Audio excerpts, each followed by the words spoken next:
भगवान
भगवान नारायण पूजा करते हैं और पार्वती मैया प्रसन्न हो गई है और भगवान ने उसी गोबर का पूजन किया है जिस गोबर में पार्वती मैया ने अपने आप को समाई हुई थी, उसी का पूजन करते हैं और पार्वती मैया प्रसन्न हो गई और पुनः अपने रूप में आई है। बोलिए पार्वती मैया और पार्वती मैया ने गोबर में अपने रूप को बनाया था, भगवान ने पूजा किया है और भगवान नारायण ने आशीर्वाद दे दिया है कि पार्वती मैया ने गोबर में अपने स्थान को बनाया है, इसलिए आज से इनका एक नाम गौरी भी पड़ेगा। बोलिए गौरी मैया। इसीलिए कोई भी पूजा होती है तो गाय के गोबर की गौरी बनाई जाती है। कोई भी पूजा हिंदू धर्म में होती है तो गाय के गोबर की गौरी बनाई जाती है, क्योंकि पार्वती मैया ने गोबर में ही अपने आप को समा लिया था। तो कहने का भाव यही है कि अगर अपने पत्नी के सामने बैठ करके दूसरे की पत्नी का अगर आप तारीफ करते तो फिर पार्वती मैया जैसा होगा। आज भगवान बैठ करके अपनी प्रिया के सामने यही कह ही रहे थे, रुक्मणी मैया को अहंकार हो गया है कि मैं तो भगवान की प्रिया हूँ, भगवान मुझको सबसे ज्यादा मानते हैं। जब अहंकार आ गया तो भगवान कहते हैं कि जहां पर अहंकार होता मैं वहां नहीं रहता। भगवान किस मकान में रहता है? भगवान उसी मकान में रहता है जो मकान काम क्रोध लोभ मोह अहंकार से खाली हो। ये शरीर में जब क्रोध मोह लोभ अहंकार से पूरी शरीर भरी पड़ी है तो भगवान कहाँ रहेगा? किराएदार तो उसी मकान में आएगा जो मकान खाली होगा। जब मकान के सामने हाउसफुल लिखा हुआ है तो कौन किराएदार आएगा? ये आपकी शरीर जो है काम क्रोध लोभ मोह अहंकार से पूरी भरी पड़ी है तो परमात्मा कहाँ आएगा? और जैसे अहंकार आया तैसे भगवान ने दूरी बना लिया है। और भगवान लेते थे कि जोर जोर से रोना प्रारंभ कर देते हैं। जब जोर जोर से रोना प्रारंभ कर देते सभी रानियां भागी आई हैं, शांत कराती हैं, शांत नहीं हो रहे।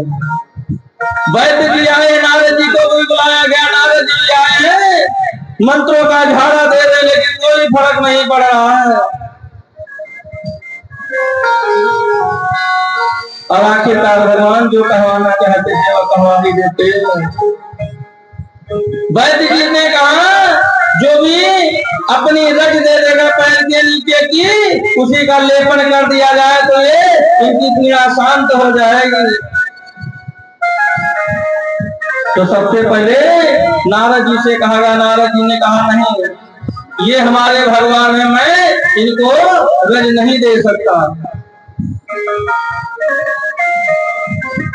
रुक्मिणी मैया से कहा गया, रुक्मिणी मैया भी नकार देती है, मेरे स्वामी है, मेरे पति है, मैं इनको अपने पैर के नीचे की रज नहीं दे सकती। 16,105 रानियां कटरानियां जो थी उनसे भी कहा गया, लेकिन कोई देने को तैयार नहीं हुआ। इतना ही नहीं, 1,77,188 बच्चों से भी कहा गया, क्योंकि प्रत्येक रानियों के 10 बेटा 1 कन्या थी। 1,77,188 बेटी और बेटाओं से भी कहा गया कि तुम ही दे दो, लेकिन सबका उत्तर यही था, मेरे पिताजी हैं, मैं नहीं दे सकता, मैं नहीं दे पाऊंगी। भगवान तेज तेज रोए जा रहे हैं। तो नारद जी और रुक्मिणी मैया निकले हैं मांगने के लिए कि चलो दूसरे के यहाँ मांगा जाए। और जिसके पास जाते हैं, जिससे कहते भैया प्रभु की तबीयत खराब है, रज दे दो, वो सामने वाला यही कहता, आप क्यों नहीं दे देती, हमसे मांगने आए हो, आप क्यों नहीं दे देते। रुक्मिणी मैया से कहता, आप क्यों नहीं दे देती हो। घूमते टहलते सभी जगह गए हैं, लौट आए, कहीं नहीं पाए। जब लौट करके आए भगवान के बाद, भगवान जोर बोलना शुरू किए, आकर के बताते हैं कहीं नहीं मिला। तो भगवान ने जहां से शुरू किया था उसी घाव पर अंगुली रख दिया है। जहां से विवाद शुरू हुआ था वहीं पर अंगुली रख देते हैं। और भगवान कहते हैं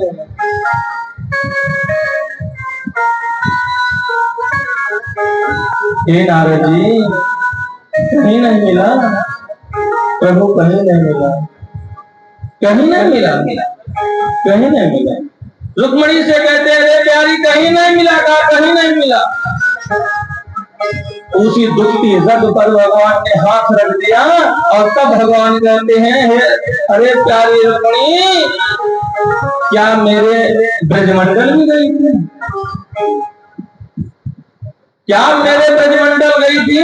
और जैसे ब्रजमंडल का नाम लेते हैं तैसे याद आ जाती है, क्योंकि दुखती रग तो वही थी जिसके कारण विवाद हुआ था।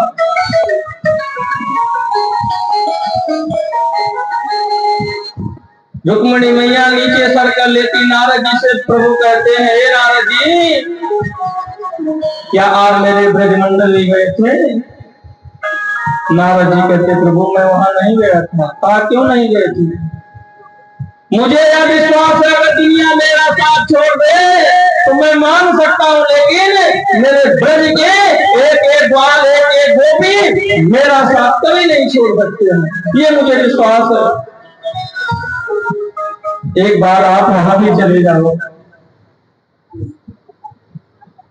रुक्मिणी मैया तो जाना नहीं चाहती, क्योंकि वहीं से विवाद हुआ था, क्योंकि उनकी सौतन वही है जिसके कारण विवाद हुआ था। राधा रानी वहीं पर तो है, राधा का तो नाम लेने के कारण विवाद हुआ था।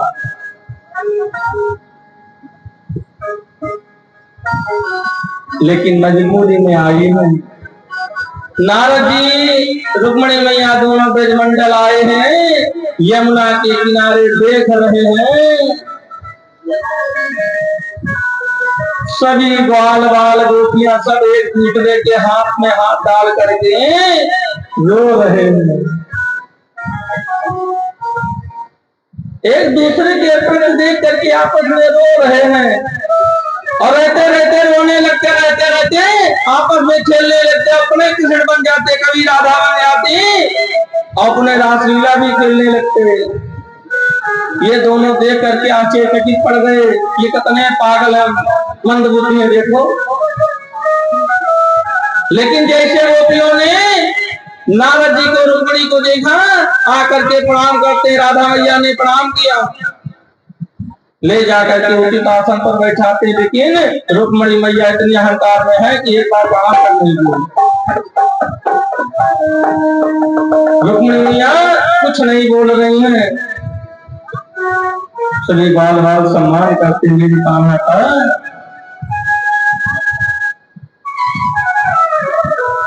खबर लेकर के आए हैं, उन्हीं के दरबार से आए। तब बाल कहता है, हे नारद जी मेरा कन्हैया कैसा है?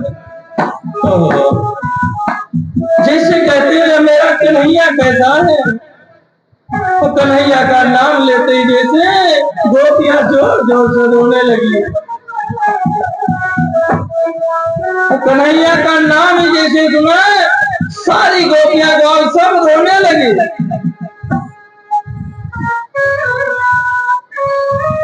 जब रोने लगे, नारद जी कहते हैं, हे बाल वालों, रोने की तो बात ही है, अभी तो तुम नाम ही लेते रोने लगे, जब बात सुनोगे तो सहन नहीं होगा। कान्हा जी काफी तबीयत खराब है, वो बीमार है, बहुत रोता है। और वैद्य ने बताया है, जो भी अपने रज दे देगा उसी का लेपन करने से ठीक हो जाए।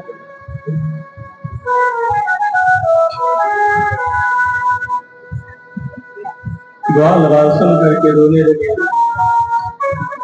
नारद जी कहते हैं, सभी के पास भेजा है कि आप मेरे ब्रज को चले जाओ, मेरे ब्रज के लोग मेरा साथ देंगे। तब राधा मैया कहती है कि हे नारद जी आप क्यों नहीं दे देते हो?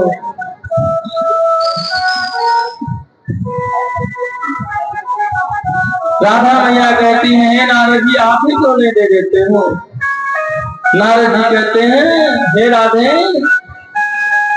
वो मेरे भगवान हैं, मैं उनको कैसे रज दे दूं? राधा मैया कहती है, अरे नारद बाबा ये आपकी भक्ति किस काम की है? जब आपका भगवान ही नहीं देगा तो आपकी भक्ति किस काम की है? आपत्काले मर्यादा नष्ट, आपत्काल विपत्ति काल में मर्यादा नहीं देखी जाती। आपके घर में आपके भाई, छोटे भाई की पत्नी बीमार है, आप अपने घर में हैं, आपके भाई, छोटे भाई की पत्नी बीमार है और घर में कोई नहीं है, अपना निकलने को है, उस समय उसको आपको दवा कराने ले जाना चाहिए, उस समय आप गेट बन के बैठेंगे। आप बड़े हैं और घर में आपके छोटे भाई की औरत बीमार है और दवा की सख्त जरूरत उसको है, तो उस समय आपकी मर्यादा क्या कहती है कि पहले उसको ले जाकर के इलाज कराओ, जब वो जिंदा रहेगी तब आप जेठ भी कहलाओगे। उस समय आप बैठे, हम तो जेठ जी हम कैसे छुए? उस समय आपकी मर्यादा ये है कि बड़ा छोटा का उस समय नहीं, उस समय आपका धर्म है कि आप बड़े चाहे जो हैं उस समय ले जाकर के पहले उसका इलाज कराइए। जब वो ठीक रहेगी, जब वो जीवित रहेगी तभी आप जेठ कहलाएंगे। उस समय मर्यादा नहीं देखी जाती है। रुक्मिणी मैया से कहती है, राधा मैया तुम क्यों नहीं दे देती हो? नारद जी को जैसे कहती है, आपकी भक्ति किस काम की? जब भगवान ही नहीं रहेगा तो भक्ति किस काम की आपकी है? और रुक्मिणी मैया से वे कहती हैं, आप क्यों नहीं दे देती हो? आप तो बड़ी उनकी परम प्रिया हो। तो भी वही कहती है, मेरे पति का पति। जब आपकी एक ऐसी भक्ति है, जब पति ही नहीं रहेगा तो आपका धर्म क्या करेगा? जब तक पति है तब तक आपका ये प्रेम भी है। पति मर गया वो ठीक है, लेकिन आप अपनी मर्यादा से झुकोगे नहीं। जो भगवान अपने मुख से कहना था भगवान को अल्लाह कह करके वो राधा को मुख से कहा रहे हैं। तब राधा कहती हे नारद जी, हम सब ग्वाल तो यही सोचते थे मेरा कन्हैया भूल गया मुझे, लेकिन हम सब ही गलत थे। हम तो यही जानते थे कान्हा भूल गया, लेकिन कान्हा भूला नहीं है। कान्हा वहां बैठ करके भी हमको याद करता है।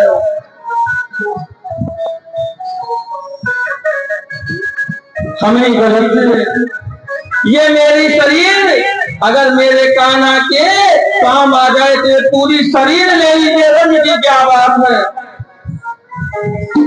अगर ये मेरी शरीर का एक एक टुकड़ा एक एक अंग मेरे कान्हा के काम आ जाए, ये मैं पूरी शरीर उनको दे दूंगी, रंग की क्या बात है।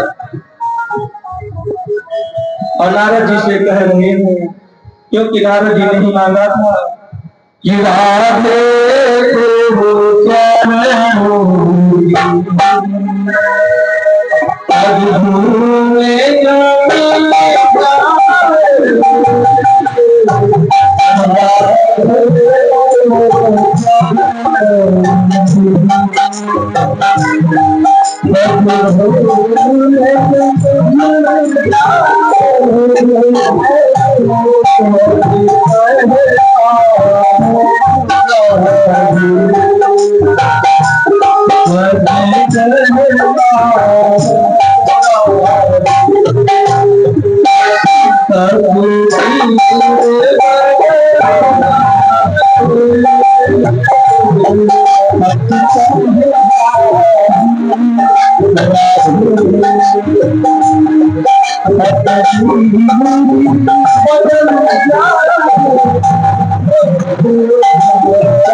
राधा मैया कहती है मेरे शरीर के एक एक अंग मेरे कान्हा के लिए।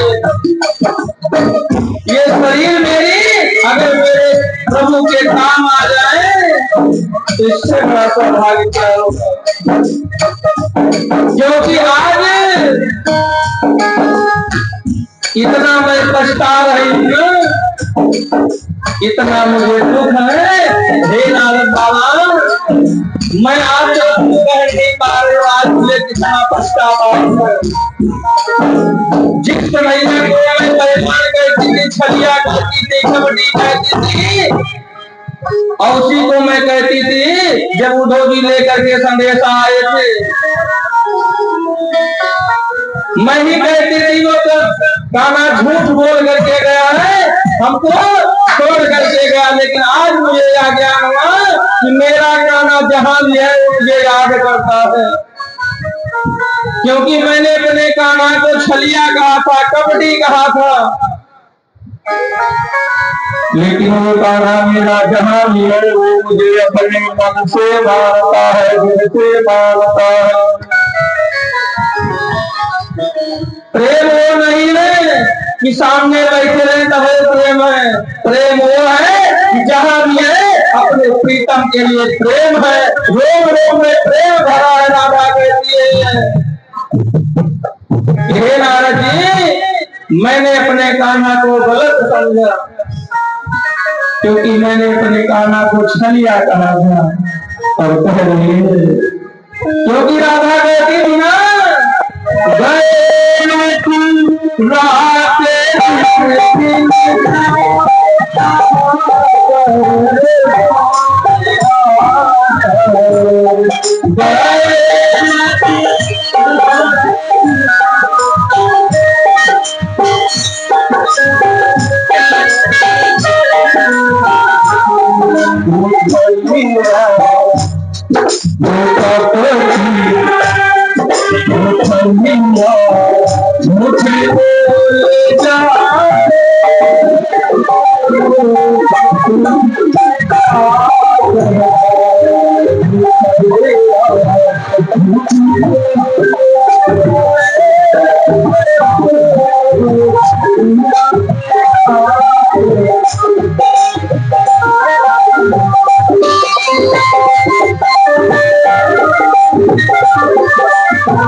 जब उद्धव जी आए थे तो मैंने अपने कान्हा को बहुत सुनाया था कि प्यार हमने किया है तो पछताना भी मुझे पड़ेगा।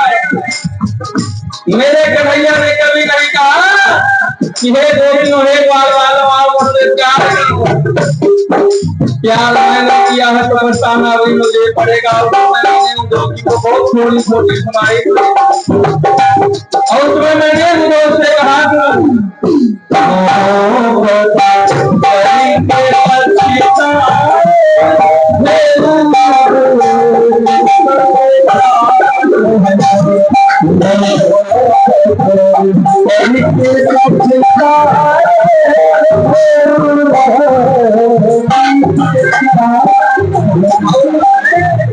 हमने उधर से बहुत कुछ कहा था कि मोहब्बत हमने किया है तो पछताना भी मुझे पड़ेगा। मेरा कन्हैया नहीं कहता मोहब्बत करो, प्यार मैंने किया है तो पछताना मुझे पड़ेगा। लेकिन आज कन्हैया मुझे गलत साबित कर दिया है। द्वारिका का राजा जरूर है, लेकिन वहां बैठ करके भी मेरी सुध लेता है। और यही कह करके सभी बाल बाल रोने लगे। अपने प्रीतम को आज गलत कह करके रो रहे हैं कि मैंने अपने कान्हा को गलत समझा है। रोते रोते पूरा ब्रजमंडल आंसुओं से देखते देखते जैसे यमुना जी बह रहे वैसे आंखें बहने लगे हैं देखते देखते।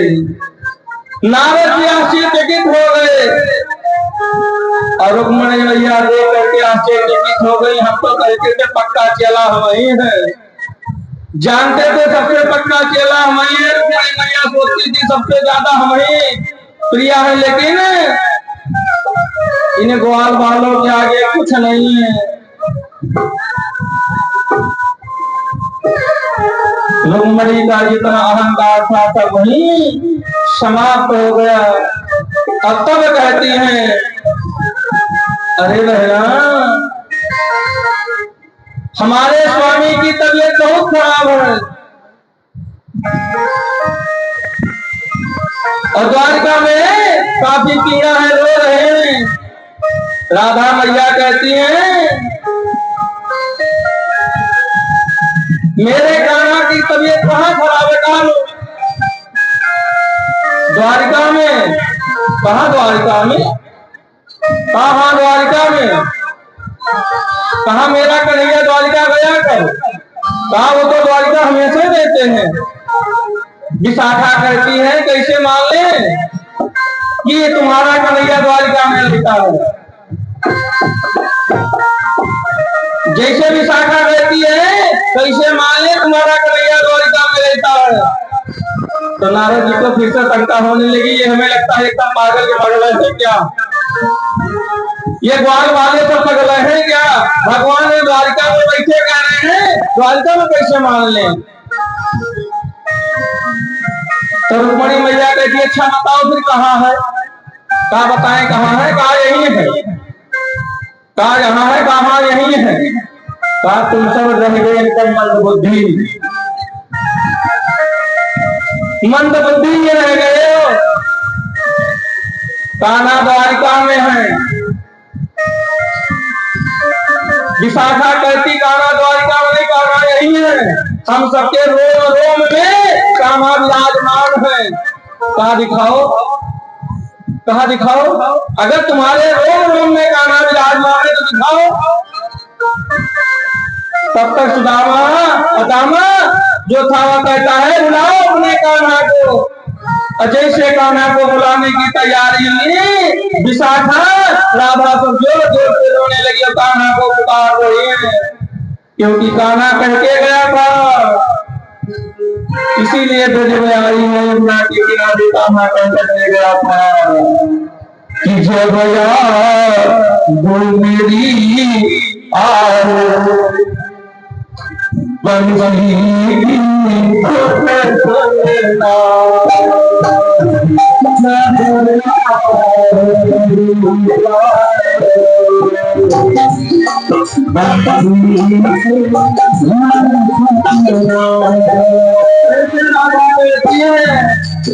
मेरा गाना तो रोम रोम में बसा हुआ है।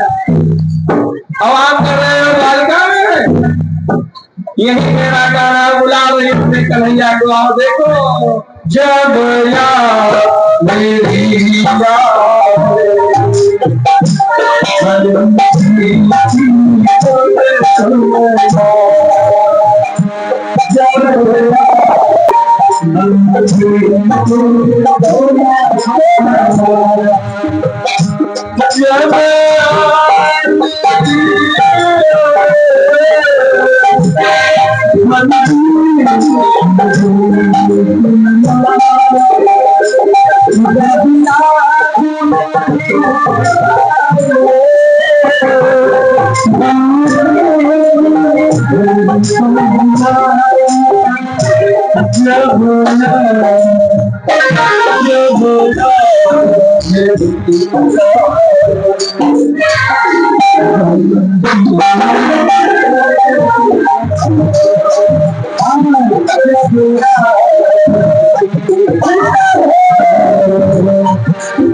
जब भी हमारी याद आए बांसुरी बजाकर मैं तुम्हारे सामने हूँगा।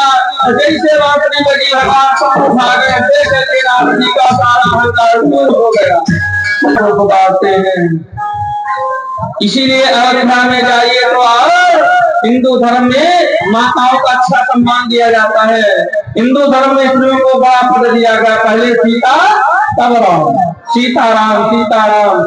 और ब्रज में चले जाइए तो पहले राधे राधे, क्योंकि वो जानते हैं कि अगर हम राधे को पा लिए तो कृष्ण तो दौड़े दौड़े आएंगे। इसीलिए राधे राधे जब वो चले आएंगे बिहारी, वो जानते हैं कि राधा को अगर पकड़ लिए तो भागे भागे आएंगे। और लीला बिहारी भगवान के लगे अनंत लीलाएं करते हुए रुक्मिणी मैया के अहंकार को और भगवान की कृपा को प्राप्त करते हुए सभी गांव वालों का भगवान का न्याय करते हुए बोलिए भक्त वत्सल दो बार भगवान का नाम इसके बाद आगे कथा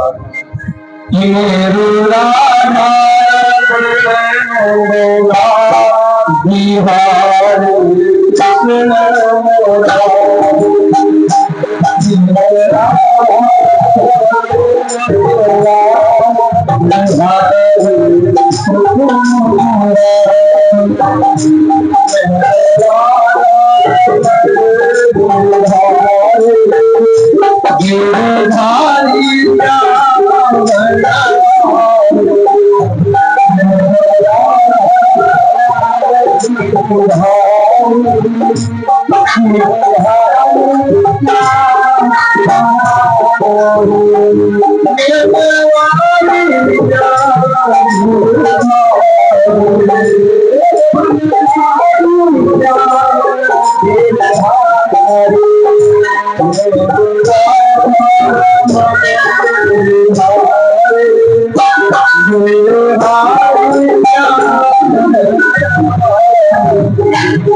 हाँ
और बाबा कहते कि नारायण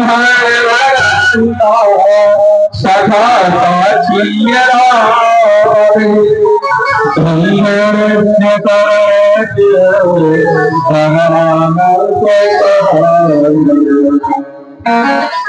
हे राजन, आगे की कथाओं में भगवान कृष्ण के परम मित्र सुदामा जी की कथा का वर्णन आता है कि ब्राह्मण है, तेजवान है, गुणवान है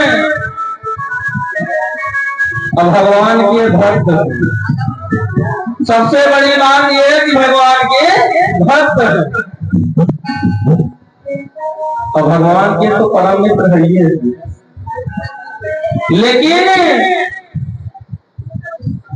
एक दुख है कि गरीब, नाम है सुदामा।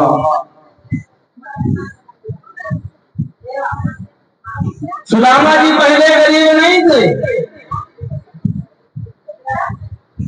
पहले सुदामा जी गरीब नहीं थे। जिस समय गुरु संदीपन यहाँ पढ़ने गए थे, जिस सुदामा जी उस समय गरीब नहीं थे। भगवान कृष्ण और सुदामा जी मित्र थे, परम मित्र हैं और दोनों बराबर के हैं, क्योंकि मित्र बराबर का होता है। अब आज के मित्र अगर थोड़ा बड़े हो जाएगा, कल महाराज जी हमारे कह रहे थे अंत में संबोधन में कि अगर मित्र थोड़ा भारी हो जाए, एक मित्र छोटा गरीब हो जाए ना, तो अगला मित्र ऐसे स्टार्ट तो धुआं उड़ाता हुआ करता उड़ाता हुआ जाएगा, जैसे लगता है उसको पहचान ही नहीं रहा। कल कथा संपूर्ण होने के बाद महाराज जी कह रहे थे, महाराज जी का नाम ले, महाराज जी देखिए भगवान की कथा में आ रहे हैं कि महाराज जी कह रहे थे कि अगर एक मित्र अमीर हो जाए, एक मित्र गरीब हो जाए, तो अमीर जो मित्र है अपने गरीब मित्र को सम्मान नहीं करता। लेकिन भगवान सुदामा जी के लिए खड़े हैं। कथा सुनना कि सुदामा जी गरीब नहीं थे, गरीब तो बाद में हुए हैं, क्योंकि सुदामा जी ने मित्र का अंश खाया। क्योंकि जिस समय गुरु माता लकड़ी लाने के लिए भेजी थी ना, तो जाते समय चैनों को दिया था, दोनों बांट के खा लेना।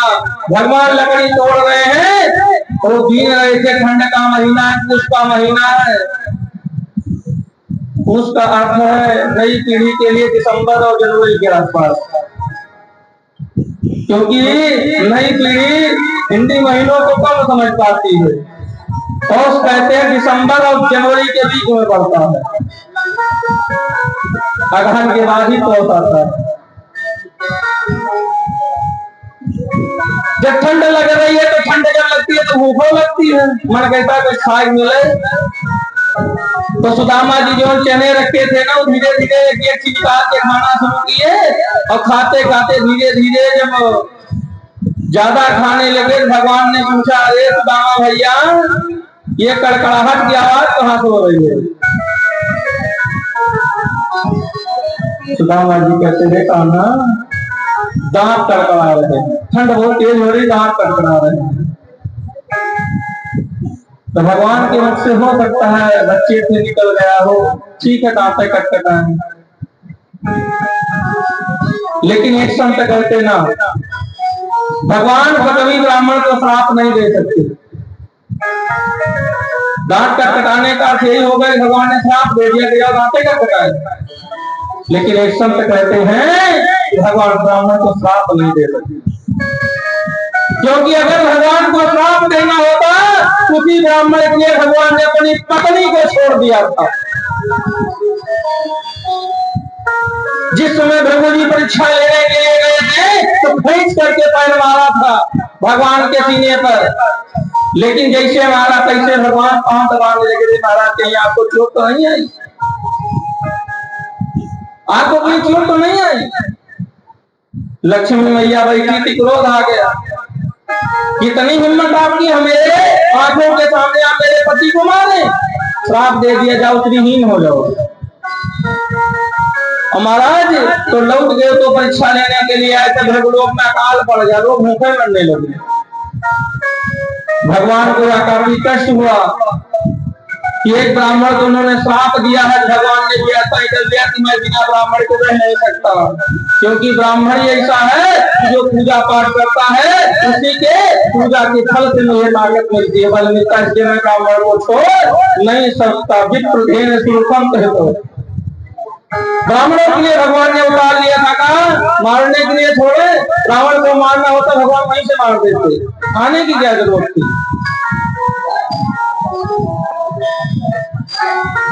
चले गए फिर लोग को पत्नी को ही छोड़ दी। काफी दिन तक लक्ष्मी मैया अकेले रही। एक दिन नारद भगवान आए, रोने लगी। नारद जी ने कहा भैया सुनो, बड़ा हुआ तो क्या जैसे प्यारे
इतना बड़ा होने से क्या फायदा जब गंभीरता न हो। इतना बड़ा होने से कोई फायदा नहीं। होते में फल लगते वो डाली घुटी रहती है, गंभीर होती है, और जिस डाली में फल नहीं लगते ना वो ऊंचे टंगी होती, तो कोई पूछता नहीं आप बड़ी है, साक्षात नारायण की प्रिया है, जगत जननी है। गंभीरता दिखाइए और संत भगवान के चरणों में जाकर के माफी मांगे बिना पति के कितने दिन तक रहेंगे आप? जब नारद जी ने समझाया तो लक्ष्मी मैया जाकर के भृगु जी के चरणों में गिर पड़ी, क्योंकि भृगु महाराज जी भी जिद कर लिए थे कि आना होगा। अगर मैं सत्य का हूं तो आपको भी लोग आना होगा, क्योंकि लक्ष्मी ने क्रोध में श्राप दिया था। और जब लक्ष्मी मैया आई है भृगु जी के चरणों में गिर पड़ी हैं, असंत का हृदय कोमल क्षमा कर देते हैं। और जब क्षमा मांगती है तो भगवान को भृगु जी ने छोड़ दिया, लौट आए भगवान लेकर के। और तब से लेकर के आज तक लक्ष्मी का वास ब्राह्मण के चरणों में नहीं होता। इसीलिए ब्राह्मण को कोई दक्षिणा अगर देता है तो पैरों से छुआ करके ही देता है। भृगु जी भी अपने सत्य पर अडिग थे कि तुमको मैं अपने पैरों तक लेकर के आऊंगा। और भृगु जी लक्ष्मी को पैरों तक लेकर के आए थे अपने सत्य के बल पर। इसीलिए ब्राह्मण को अगर दक्षिणा दी जाती तो पैर के रख करके पास होते, क्योंकि लक्ष्मी का वास पैरों में है। और दूसरा, ब्राह्मण इस पृथ्वी का देवता है। बड़े बड़े धुरंधर कहते हैं ब्राह्मण ऐसे हैं, ब्राह्मण वैसे हैं, ब्राह्मण ऐसे हैं, ब्राह्मण वैसे हैं। ब्राह्मण इतने बिगड़ गए हैं। उन धुरंधरों से मैं इस गद्दी से कहता हूं, ब्राह्मण कितना भी बुरा हो इसके बाद भी वह ब्राह्मण है, इसके बाद भी वह ब्राह्मण है। वो जैसा कर्म कर रहा है उसका फल नहीं भोगेगा। लेकिन आप कौन होते हैं उसकी निंदा करने वाले? इसीलिए बाबा ने लिखा था कलयुग में के लिए, कलयुग में ब्राह्मणों के लिए कि ब्राह्मण अगर सकल गुणहीना यको गुण ब्राह्मण के अंदर न हो इसके बाद भी पूजनीय है। क्यों? क्योंकि वो ब्राह्मण जो है वो भगवान का रूप है, पृथ्वी का देवता है। और जो धुरंधर कहते हैं बड़े बड़े ज्ञानी बैठ करके चौराहा चौराहा पर, वो कौन सा कहते हैं महाराज जी? तांबुल में कहते हैं वो राजश्री कमला और लंबे लंबे मोटे मोटे पान जैसे हमारे पंडित जी जाते हैं। मुझे पंडित जी याद आते हैं। अभी पंडित जी से हमारी मुलाकात नहीं, जो पिछली बार आए थे तो बराबर मुलाकात होती थी। पान खा करके चौराहा पर खड़े होकर के सबसे ज्यादा अपने समाज की बुराई करेंगे। वो एक बीड़ा पान क्या 10 रुपए का खा लिए कि पूरे गांव भरे कोल ले लीजिए उनसे। हर संभव क्या पुकार मांगे, मैं तो समझ दरबार बन जो हमारा कि एक 10 रुपए का पान खा ले तो पूरे गांव का हालचाल ले लीजिए गोसाई फुलवा का। कौन कितना अच्छा है कौन कितना बुरा है, अच्छे को तो नहीं बताएंगे लेकिन बुरे को सब बता देंगे। लेकिन यह अच्छा नहीं है। अगर आप बुराई ढूंढने जा रहे हो तो उससे पहले अच्छाई को ढूंढो, क्योंकि मैंने चौथे दिन कहा था, इसी गति से कहा था कि कुछ लोगों का स्वभाव मक्खी के तरीके से होता है। मक्खी जैसे कतनों शरीर में इत्र लगा लो, तेल लगा लो, सब लगा लो, बड़ी सुंदर शरीर बना लो, मक्खी वहां बैठेगी नहीं, बैठेगी वहीं जहां गंदगी होगा। पूरी शरीर चकाचक हो लेकिन जहां कटा होगा वही मक्खी बैठेगी।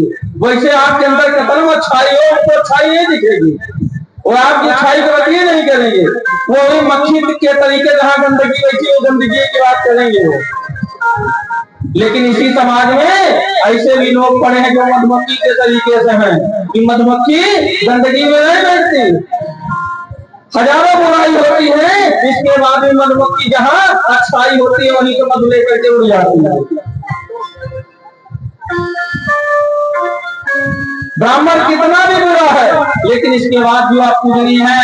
और उन्हीं 10 रुपया के पान खाने वालों को चौराहा वालों से कहना चाहता हूँ, जो गली गली जा करके अपने ही समाज की बुराई करते हैं, अपनी गौ माता की बुराई करते हैं, अपने ही भाई बंधुओं की बुराई करते हैं,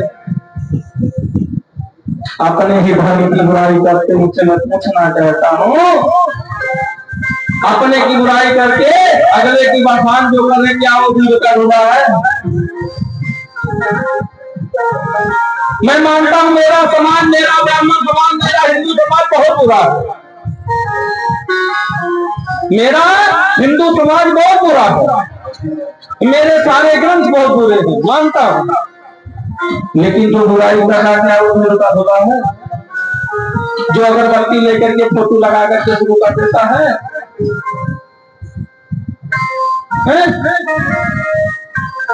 आप अच्छे हैं तो अच्छे रहिए, मुझे कोई आपत्ति नहीं है। आप अच्छे हैं, आप अच्छे रहिए, मुझे कोई आपत्ति नहीं है। लेकिन आपको ये भी अधिकार नहीं आप खड़े होकर के मेरे समाज में मेरे ही धर्म की बुराई कर रहे हैं।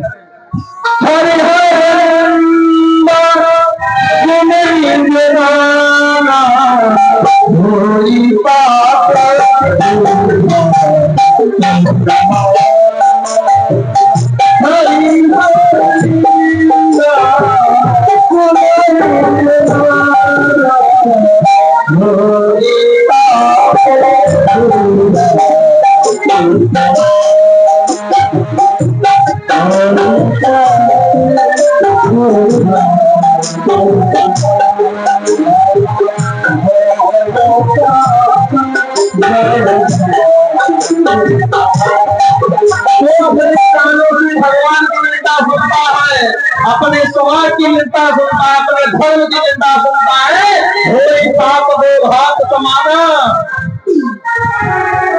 गाय की हत्या के बराबर उसको पाप लगता है, लेकिन 10 रुपए का पान खा के जब आए तो इलाके की बुराई करेंगे, उन्हीं के सामने खड़े होकर के अपने समाज की बुराई करेंगे।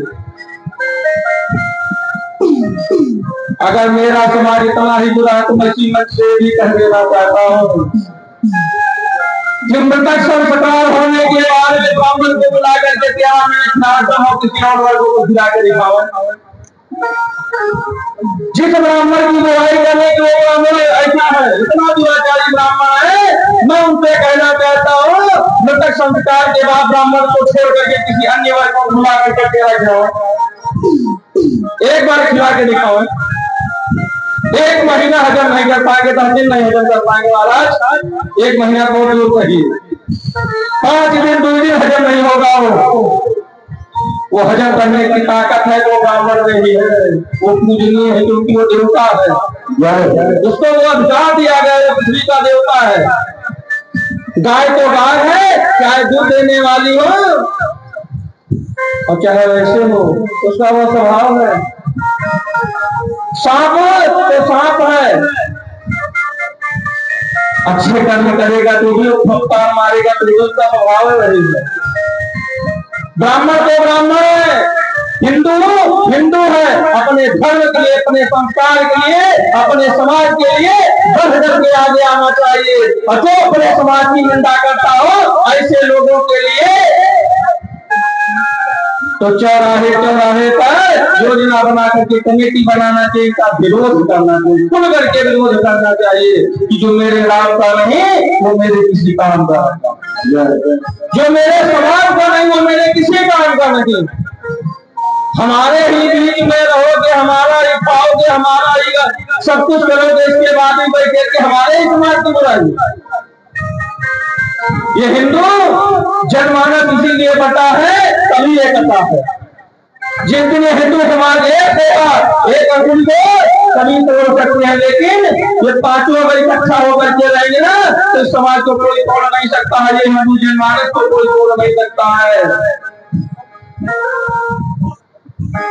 और अपने सभ्यता पर रहेंगे तो लक्ष्मी जैसी माँ, जगत की जननी, वो भी भगवान की प्रिया जो है वो भी ब्राह्मण के चरणों में आई थी। हिंदू जनमानस में वो ताकत है कि अगर इकट्ठा हो जाए, जोड़ नहीं तो कर जाए। भगवान ये कहना चाहते हैं अपने समाज के लिए, अपने धर्म के लिए, अपने माता पिता के लिए, अपने भाई बहन के लिए हमेशा खड़े रहना चाहिए। बुराई सब में होती है, घर घर में झगड़े होते हैं, लेकिन ये घर घर के झगड़े काफी थोड़ी है कि चौराहा उसको लेकर के दिखाएंगे। घर की बात को घर के अंदर करके रखिए, क्योंकि ये समाज है। समाज अच्छा भी है बुरा भी है। ये समाज तो उसी तरीके से है ना, जैसे एक बाप बेटा जा रहे थे पैदल एक घोड़ा लेकर के। ये समाज ऐसे है कि बाप बेटा दोनों घोड़ा लेकर के जा रहे थे, क्या लोग तो वहां पे खड़े थे, करे देखो कितना मूर्ख है, देखो कितना मूर्ख है। अरे देखो इतना हट्टा कट्टा घोड़ा लेके बापे तू तो दोनों पैदल जा रहे थे, देखो अरे बेटे को कम से कम बैठा लेते। जब चौराहे पर थे ना कि कितने मूर्ख हट्टा कट्टा घोड़ा, वही बच्ची को कम से कम बैठा लेते। कुछ दूर भाई चला तो बच्चे को उठा करके बैठा लिया घोड़े पर। कुछ दूर और आगे बढ़ा चौराहे तक पहुंचे, तब तक कुछ लोग मिले, कहा देखो कितना मूर्ख है, देखो अरे बेटे को बैठा लिया, अरे अपनों बैठ जाता दोनों गड़बड़ था। आगे बढ़ा तो खुद उसी घोड़े पर बैठ गया। लेकिन कुछ दूर जब और आगे चला ना, जब कुछ और आगे चला तो चौराहे पर कुछ लोग मिले, कहे देखो कितना मूर्ख है, देखो कितना मूर्ख है, बताओ घोड़ा को मारे डाले बापों के ऊपर। अरे दोनों कैसे मुस्लिम बैठे हैं, दोनों इसी घोड़े को मारे जा रहे हैं। तो कहने का अर्थ यही है, ये समाज है। अगर नजर को तान करके चलोगे तो भी आपको बुरा कहेगा देखो कैसे घूरते हैं। अगर आप नजर को नीचे करके चलोगे तो कहेंगे देखो कितना घमंडी, किसी को देखता ही नहीं। ये समाज ये छोड़ेगा नहीं। जब माँ जानकी को नहीं छोड़ा तो आपको छोड़ेगा ये समाज। लेकिन हमेशा सत्य पर रहिए और अपने जनमानस को धर्म के लिए एक होकर के रहिए। भगवान कभी ब्राह्मण को श्राप नहीं दे सकते।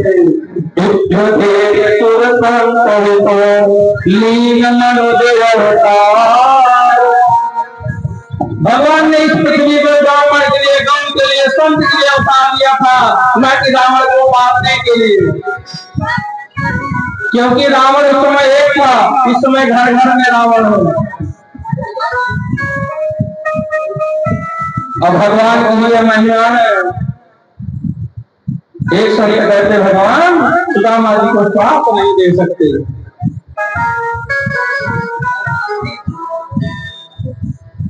लेकिन संत कहते हैं भगवान ने श्राप नहीं दिया था। सुदामा जी को लगा क्या था जानते हैं? गुरु शरण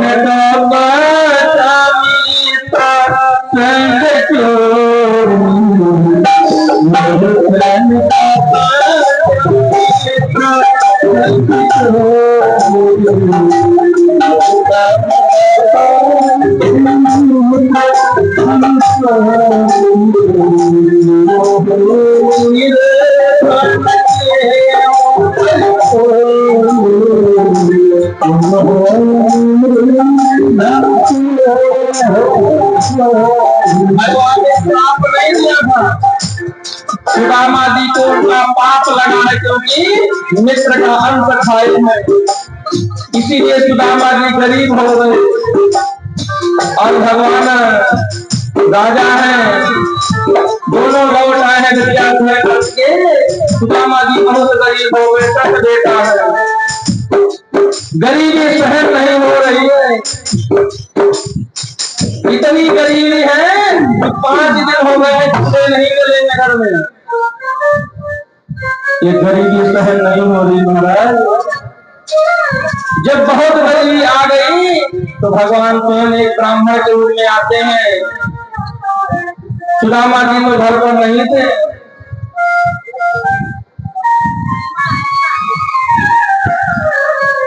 सुशीला निकली है, अब भगवान कहते हैं भिक्षाम दे भैया, भिक्षाम दे। सुशीला बाहर आती है।